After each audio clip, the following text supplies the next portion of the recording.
الحمد لله نحمده ونستعينه ونستغفره ونؤمن به ونتوكل عليه ونعوذ بالله من شرور أنفسنا ومن سيئات أعمالنا من يهده الله فلا مضل له ومن يضلله فلا هادي له وأشهد أن لا إله إلا الله وحده لا شريك له وأشهد أن محمدًا عبده ورسوله أما بعد فأعوذ بالله من الشيطان الرجيم بسم الله الرحمن الرحيم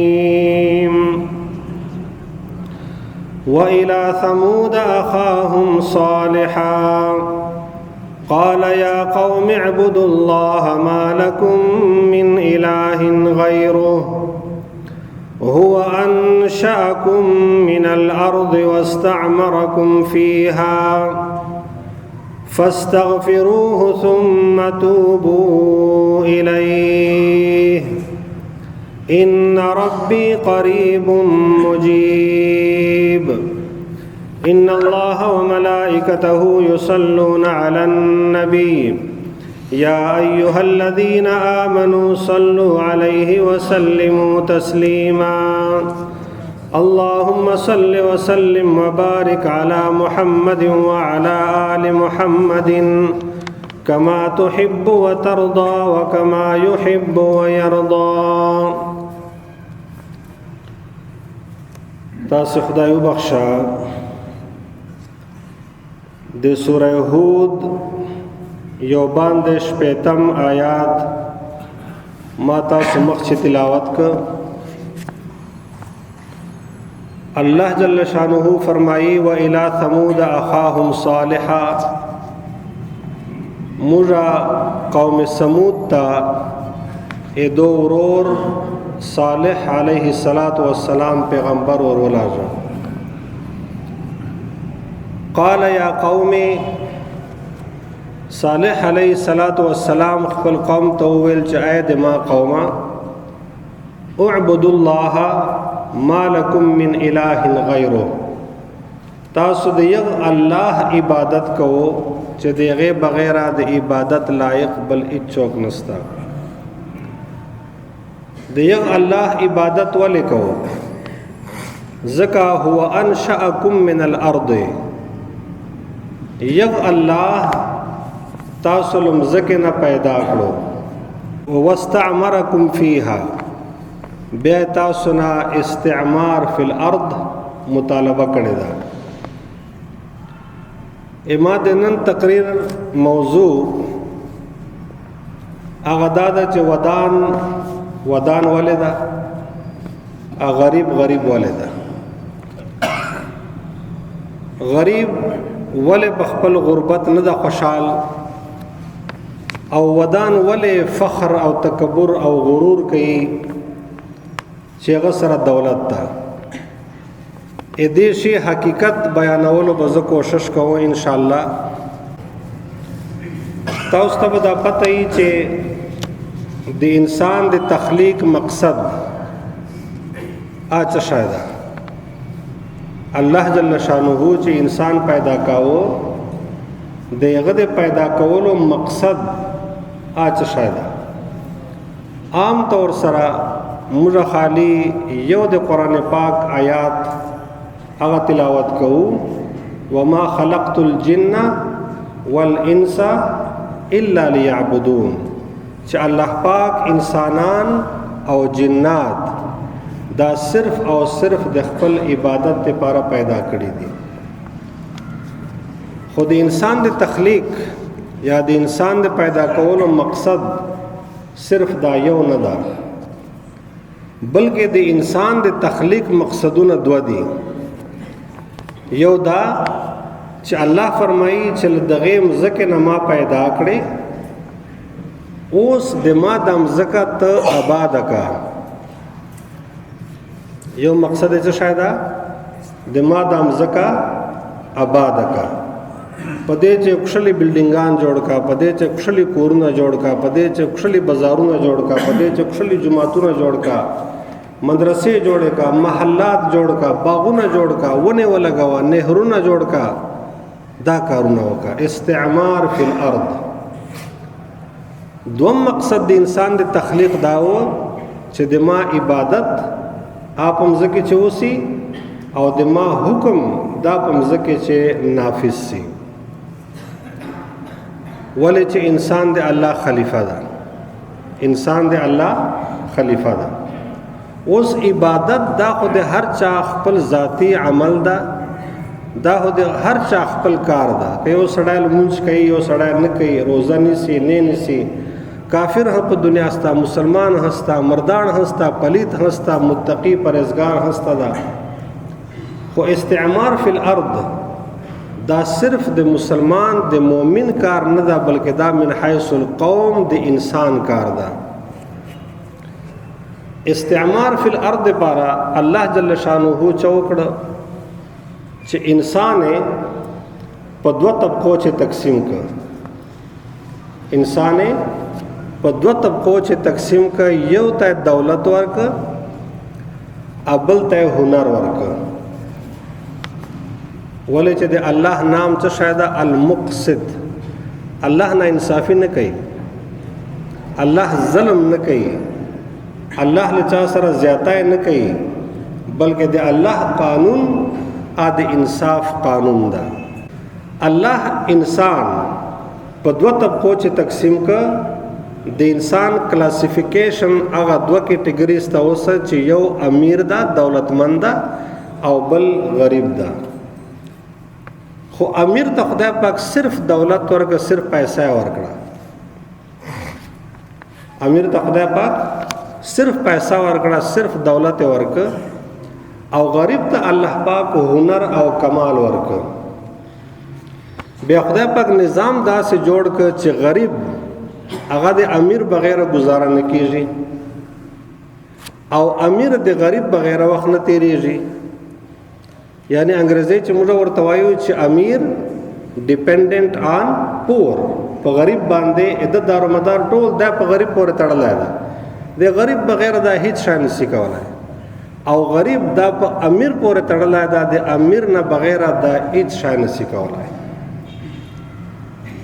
بیا خدای پاک امیر ته دا وویلا چې ته بخل مکوه، ته کنجوسی مکوه، ته دا خپل دولت باندې د مار غوندې مچینېږه چې دا ته خالص غوره، ته چوکیدار نه یې.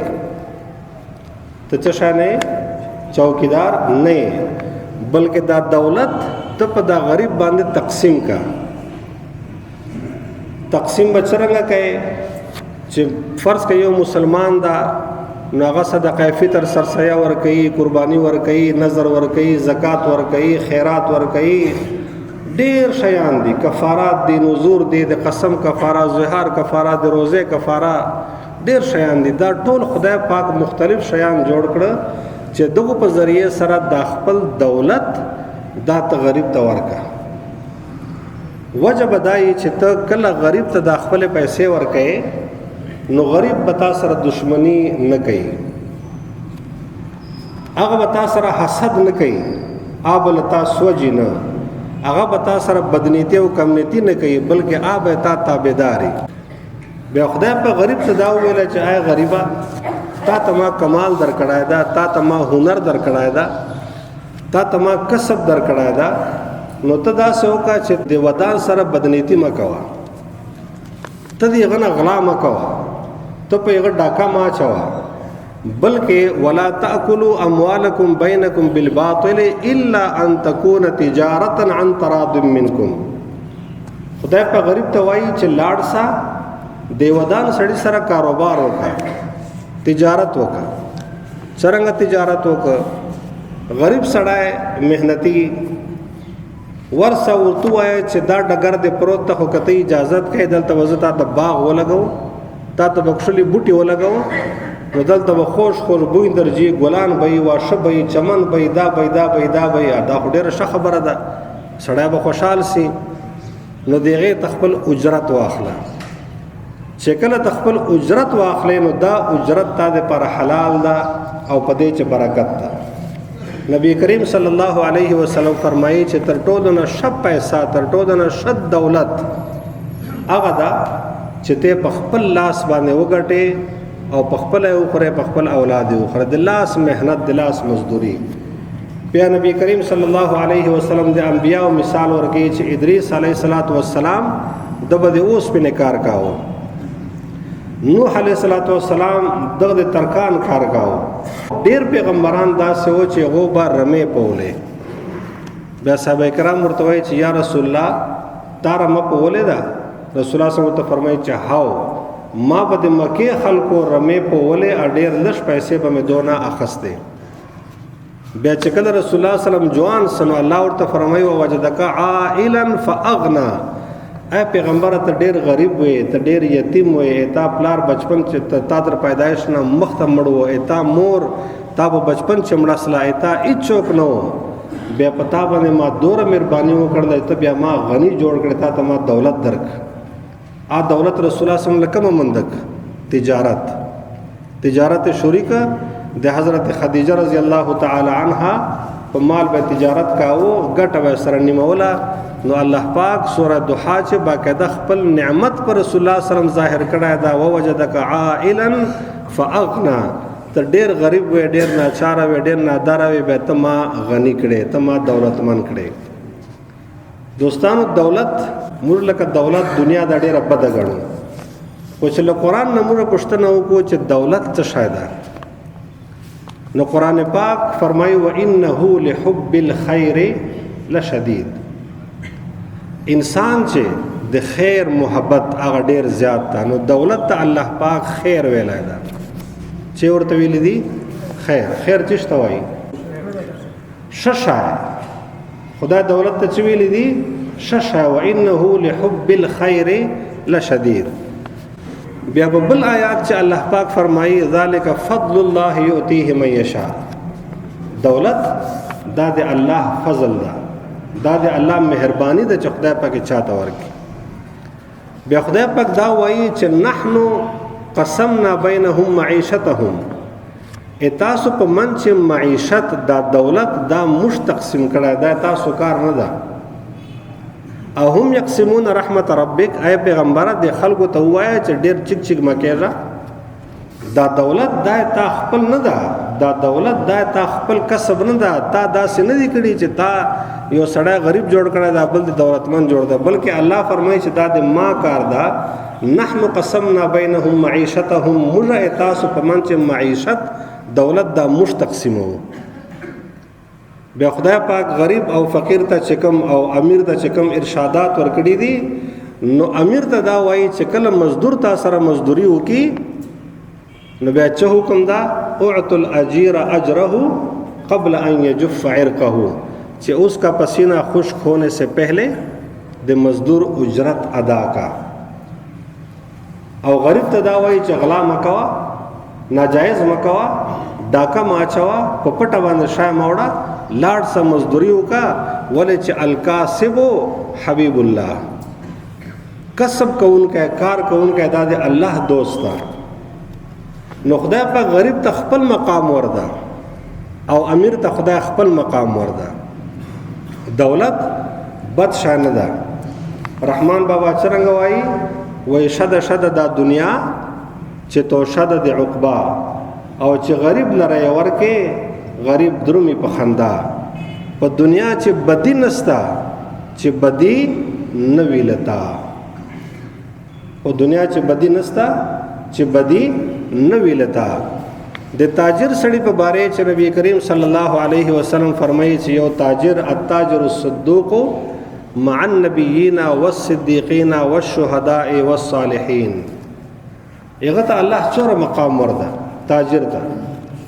تاجر به د قیامت پر ورځ مرتبه مقام د نبیین سره، د شهداء سره، د صالحین سره، د صادقین سره، دوره اوچت مقام ده. خو کم تاجر، کم تاجر التاجر الصدوق، صرف په خپل تجارت چې په خپل کاروبار چې رښتیا وایي، درواغ مه وایه، دوکه مه کوه. بس چې الله جل شانه د کاروبار اهمیت، د دنیا ګټلو اهمیت، د روزي ګټلو اهمیت سوره جمعه تاسو چې وایو نو الله فرمایي فاذا قضيتم الصلاه فانتشروا في الارض وابتغوا من فضل الله. چې کله د جمعې مونږ کوي نو فورا فانتشروا، فا دا تعقیب للوصل پاره ده، یعنی انتظار بنه کوي چې جمعې مونږ څنګه ختم کیږي فورا بجې وابتغوا من فضل الله. الله فرمایي چې مانځنه بعد جا او د بعد فضل تلاش شروع کوا. د جمعې مانځنه بعد فورا خپل کاروبار ته وځه. یو صحابیو دغه چې جمعې مونږ کړه نو د جمعات په دروازې به چې کله راغم مسجد نبوي چې چپلې په شو کول ویل به چې یا الله اتا مې هغه حکم ومانه، اوس اتا دا دوم حکم په صدا د اوتنه، او یا الله ته ماته فراخ او حلال روزي راکړي. نو د جمعې مانځنه بعد په جمعه ته نه ناستا نستا. نبی کریم صلی الله علیه وسلم فرمایي چې فریضه بعد الفریضه، چې فرض مونږ کوي دغه بعد فورا تا باندې بل فرض چې راځي اته شای راځي د حلال رزق تلاش، روزي ګټل. روزي وڅرنګ ګټه حلال کاروبار وکړي، بزنس وکړي، تجارت وکړي. تاجر ته الله پاک دور مقام ورده چې زه یو مختصره واقعه تاسو منځ مخکې بیان ک. تاسو ته یاد دي چې د اسلام نه اول ابرهه د یمن نه دیهاتیانو لشکر روان ک، په مکه معظمه باندې حمله کوله چې بیت الله ډنګو، او په یمن چې صنعا چې خپل بیت کعبه جوړ کړي او کعبه غوندې کوټه جوړ کړي و چې خلک بدل تراجي. دا خبره ما ورودلې ده دې ته چوي اصحاب الفیل والا کیسه. ټیک ده، علم تر کیف فعل ربک باصحاب الفیل.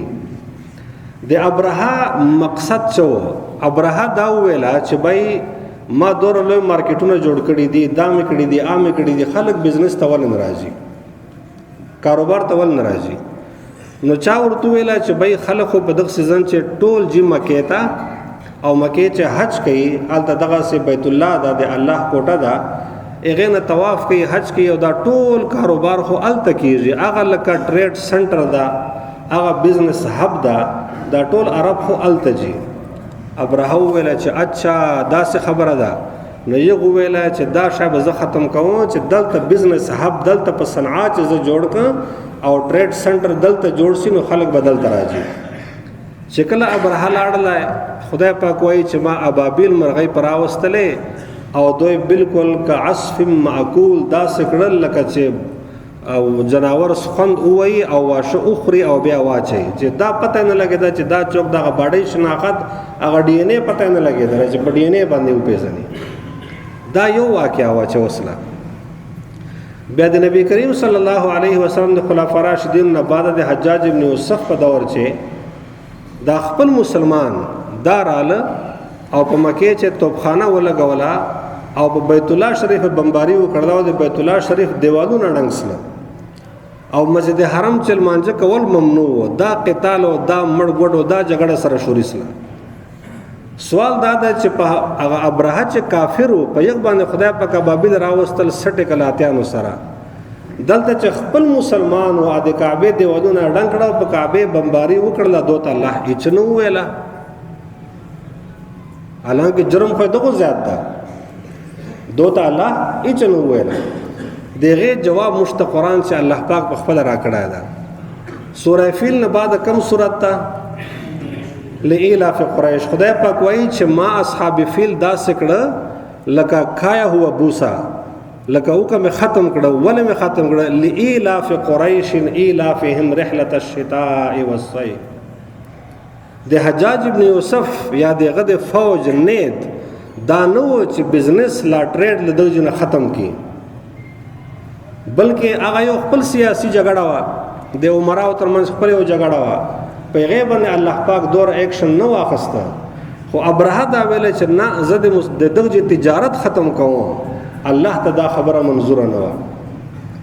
سوره مزمل چې الله پاک فرمایي واخرون یضربون فی الارض یبتغون من فضل الله. دو قسم خلق الله پاک بیان کړی دي چې یو هغه چې په جهاد چې دا مجاهد، یو هغه چې کاروبار د پاره وتل تجارت ته پاره، د دواړو دپاره یو حکم د فقرؤ ما تیسر منه چې لمونځ کوې چې چوره تا ته اساني چوره ټیم تا سره دوره مختصر قرت وایا او لمونځ کوه اوږده رکعتونه مه کوه.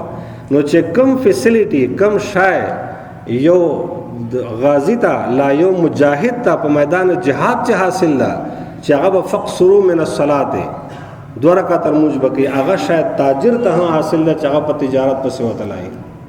د تاجر دوره لویه مرتبه ده دوره لویه شان ده.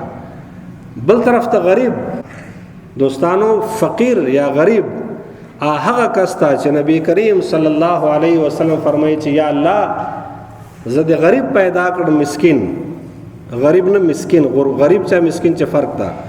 یا الله زه د مسکین پیدا کړم په زندگی چې یا الله زه مسکین یم یا الله مړېږه به مسکین او یا الله قیامت چې د ما حشر نه د مسکینانو سره کې.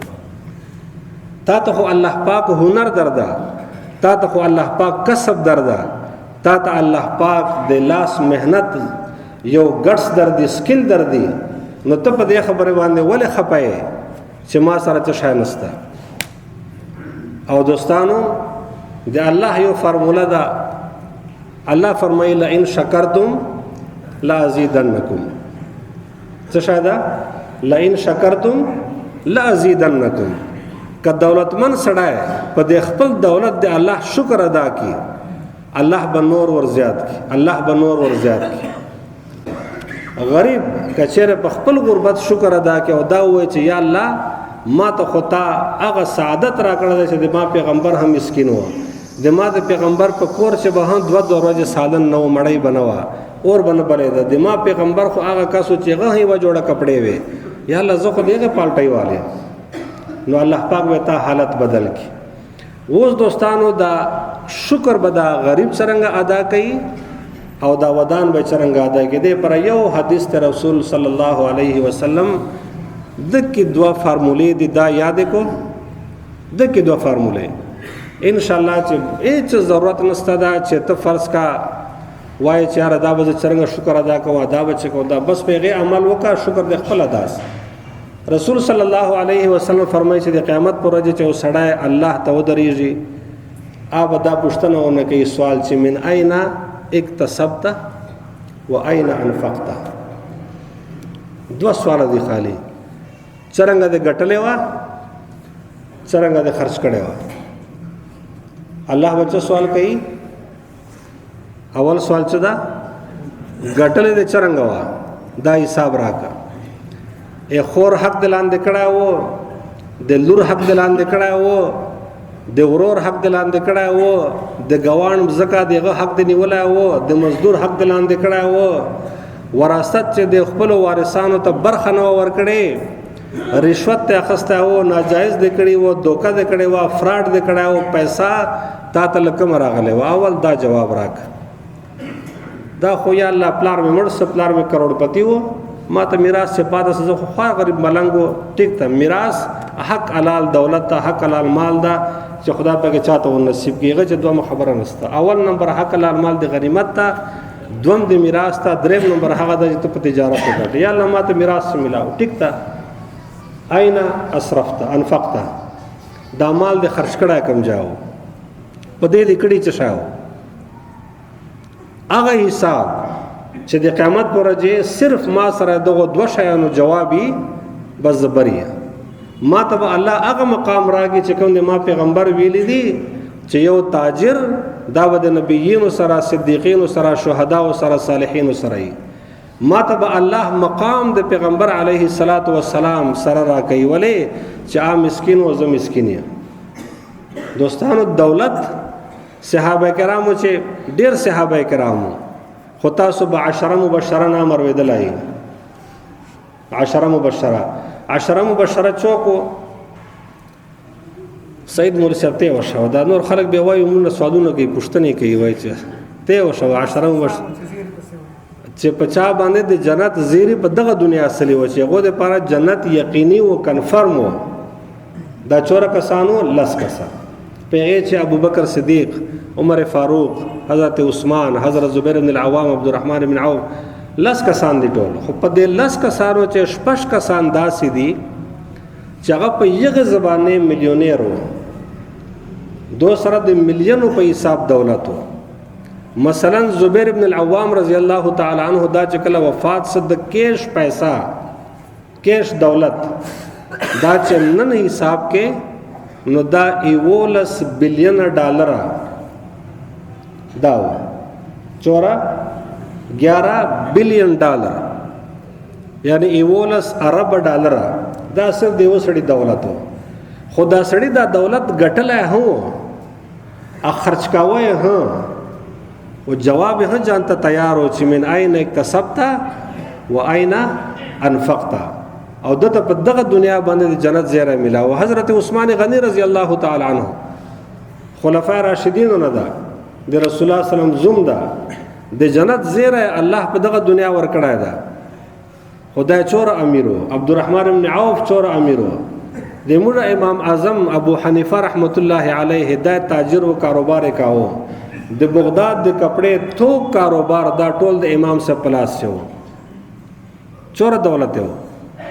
دوستانو دولت بد نه ده خو صرف د دوه شایانو جواب داس دا که خالی چې تا چې دا جوابي چې یا الله په دغه طریقې مې ګټلای وو یا الله په دغه طریقې مې خرچ کړای وو بس بیا بریه بیا پاره بیا د مرتبه هدي بیا د مقام هدا بیا د تا دولت دا خیر هدا د الله فضل هدا دا د الله نعمت هدا او کني نو به تا دولت هغه دولت ته چې کوم د قارون سره